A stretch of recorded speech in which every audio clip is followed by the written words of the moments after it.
ఇల్లు చిమ్మడం కాస్తంత ఆలస్యం అయితేనే ఇంట్లో అటు ఇటు తిరగాలంటే అందరికీ కాదు కానీ కొందరికి కాస్తంత అసహనంగా అనిపిస్తుంది. ఇల్లు చిమ్మి ఆ చెత్తను బయటపడేసేదాకా మనసులో ఉండదు.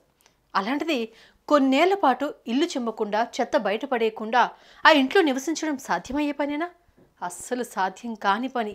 అలాంటిది ఓ తల్లి కూతురు ఏళ్ల పాటు చెత్తలోనే జీవించారు. అలా ఎందుకు చేశారు? ఈ విచిత్రమైన వ్యవహారం ఎలా బయటపడింది?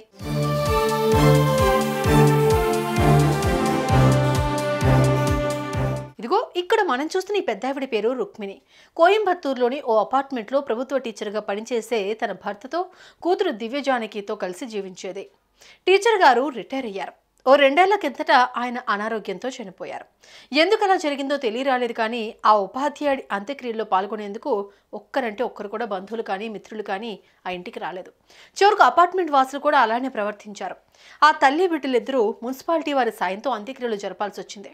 ఈ పరిణామంతో ఆ తల్లి కూతురులిద్దరూ కుమిలిపోయారు. తీవ్రమైన మానసిక క్షోభ అనుభవించారు. ఆ క్రమంలోనే బయట ప్రపంచంతో సంబంధాలే తెంచేసుకున్నారు. టీచర్ గారికి వచ్చే పెన్షన్తో జీవితం గడపడం ప్రారంభించారు.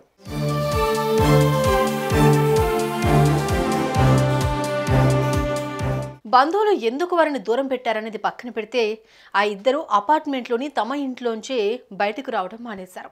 గతంలో ఆహారం ఎలా సిద్ధం చేసుకునేవారు అన్నది తెలియదు కానీ కొన్నేళ్లుగా ఏ టీ పెట్టుకోవడమో తప్పించి ఇంట్లో వంట చేయడమే మానేశారు.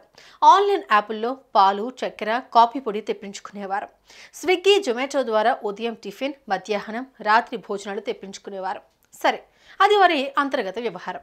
దాన్ని మనం తప్పుపట్టలేం. అయితే ఆ ఇంట్లో వెలుగు చూసిన ఓ విచిత్రం అపార్ట్మెంట్ వాసులనే కాదు, తమిళనాడు మొత్తం నోరెళ్ళ పెట్టేలా చేసింది. ఇందుకు ఏమిటా విచిత్రం?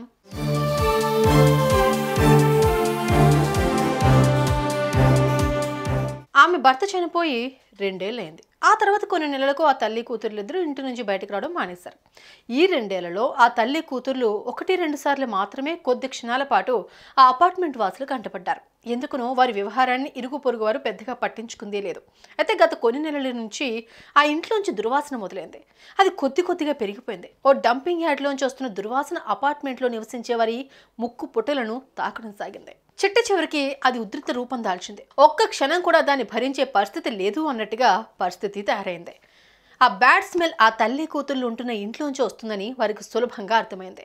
అప్పటిదాకా వారి గురించి పెద్దగా పట్టించుకొని వారు కొద్ది రోజుల కిందట ఆ ఇంటి తలుపు తట్టారు. వారు తలుపు తీయకపోవడంతో అటు పోలీసులకు ఇటు మున్సిపాలిటీ అధికారులకు రిపోర్ట్ ఇచ్చారు.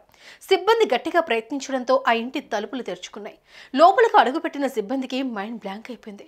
Hall, bedroom, kitchen room, store room, దేవుడి గది, ఇలా ఎక్కడ చూసినా మట్టి, పాచిపోయి కంపు కొడుతున్న ఆహార పదార్థాలు, కుళ్ళిపోయిన స్థితిలో దుర్వాసన రేకెత్తిస్తున్న కూరలు, దుమ్ము, ధూళి.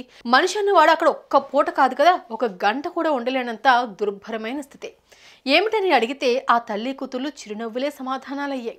ఆ క్రమంలో వారి మానసిక స్థితి అంత కరెక్ట్గా లేదన్నది వారికి అర్థమైపోయింది.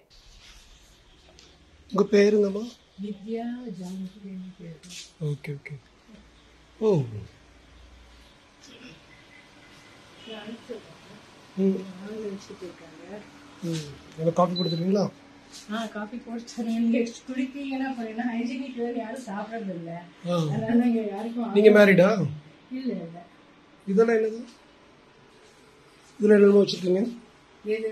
இதுல எல்லாம் என்னென்ன வச்சிருக்கீங்க? இது வந்து வாங்கின ஃபுட். அது இட்லி. அது வந்து வெண்ணெய், தயிர், மோர் அந்த மாதிரி பால் வாங்குறது இல்ல, அதனால அந்த மாதிரி பண்ணி வச்சிருக்கேன். உங்களுக்கு என்ன ஹெல்ப் பண்ணணும் உங்களுக்கு? எனக்கு மெயினா இந்த கார்பேஜ் வந்து ஆக்சுவலா தூக்கி போட வேண்டியது. எதுல? இங்க இருக்கிற ஃபுல்லாமே கார்பேஜ். இந்த இடம் இது வந்து ஃபுல்லாவே அதான் எங்களால வெளியில போட முடியாதனால இங்க நிறைய சேர்ந்து இருக்கு. Okay okay okay okay. அம்மா சேர்த்து வைக்கிறாங்க. வெச்சு பிரயோஜனம் இல்ல, வெளியில போட்டாதான் அது வெளியில போகும். இங்க ஃபயர் ஆயிருக்கு. ஆமா. இதே பாச்சு 19ல ஆச்சு. 19ல ஆச்சு. அப்படியே வச்சிருக்கீங்க? ஆமா, எனக்கு அஃபோர்டபிலிட்டி இல்ல அது ரிப்பேர் பண்ணி இது பண்றதுக்கு. அதுவே அக்கா கடையில இடம் இது டச் போட்டேன். ஓகே, இதெல்லாமே நான் உங்களுக்கு பக்காவா நீட்டா க்ளீன் பண்ணி உங்களுக்கு பெயிண்டிங் எல்லாம் பண்ணி கொடுக்குறேன். ஓகேவா? நான் உங்க பிரதர். ஓகேவா?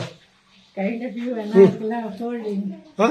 எங்களால இப்போ அஃபோர்ட் பண்ண முடியும். நீங்க எனக்கு பணம் எல்லாம் கொடுக்க வேண்டாம். நீங்க வேற பணம் கொடுக்க நினைக்கிறீங்க. இப்படி இருக்கா?